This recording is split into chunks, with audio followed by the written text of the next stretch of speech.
Jason, do you mind telling the masses a little bit about what you've been up to lately? Lately, I have been recording. I just recorded one of my own albums with an organ trio live at the American Legion in Harlem, New York, USA. I recently recorded a CD with Abdullah Ibrahim. It's called Soto Blue. Recently a part of an album called Emergence by Roy Hargrove, wherein he was nominated for Best Jazz Solo on a composition entitled Miss Garvey that I wrote and arranged. And I've been continually just playing with my own projects, my organ trio. I have an acoustic quartet called the Power Quartet. And just always in search of another level of functionality and understanding for playing the saxophone and developing jazz vocabulary.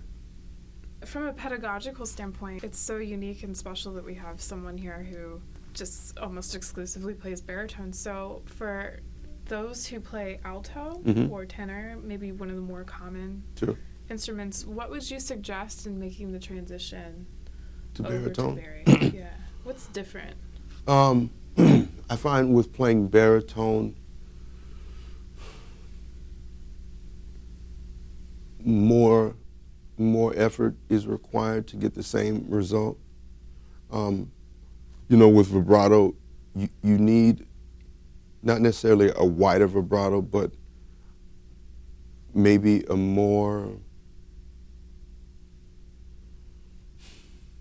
maybe just a little more forthright, so it comes through, because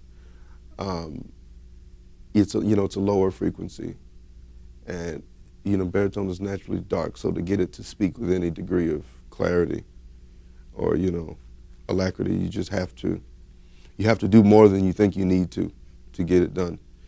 And I've always encouraged people to play the most open mouthpiece that they're comfortable playing.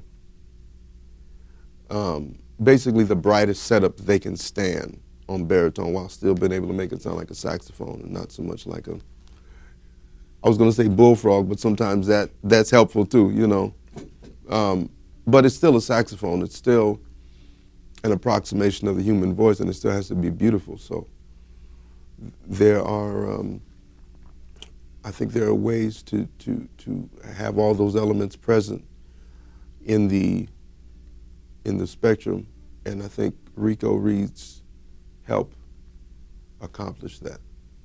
At what point did you realize in your career, from being a student, being a younger player, moving to New York and so forth, did you really feel like you had arrived?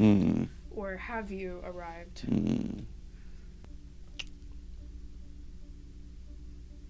I was cautioned away from searching for that one moment, that one shining hour of arrival.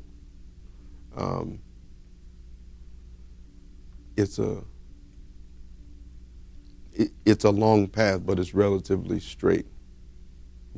Sometimes it's up a mountain, but it's still straight.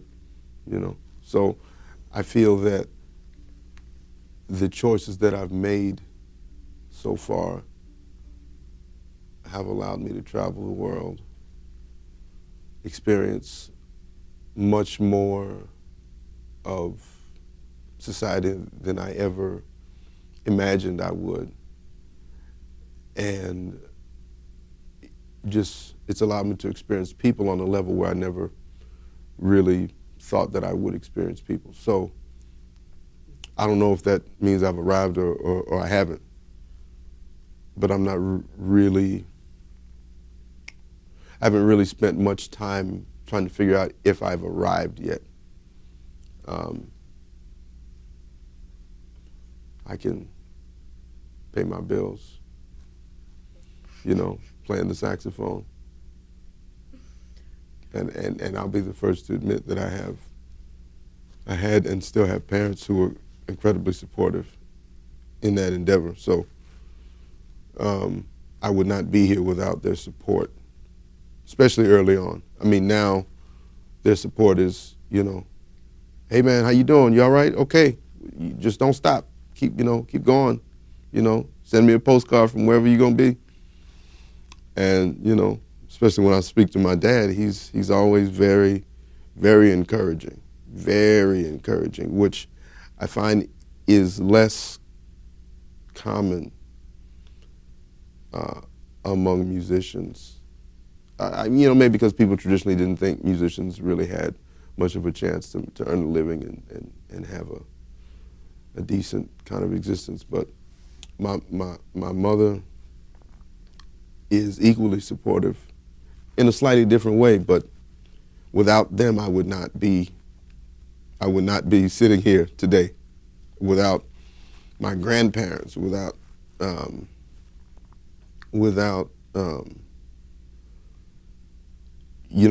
what is to me essentially a faith-based upbringing, because it takes a tremendous amount of faith to be a jazz musician. Agreed? So without having that foundation, I'm sure I would not be here. And whether I've arrived or not, I mean, my journey's not over. So no, I haven't arrived. I'm just on the journey.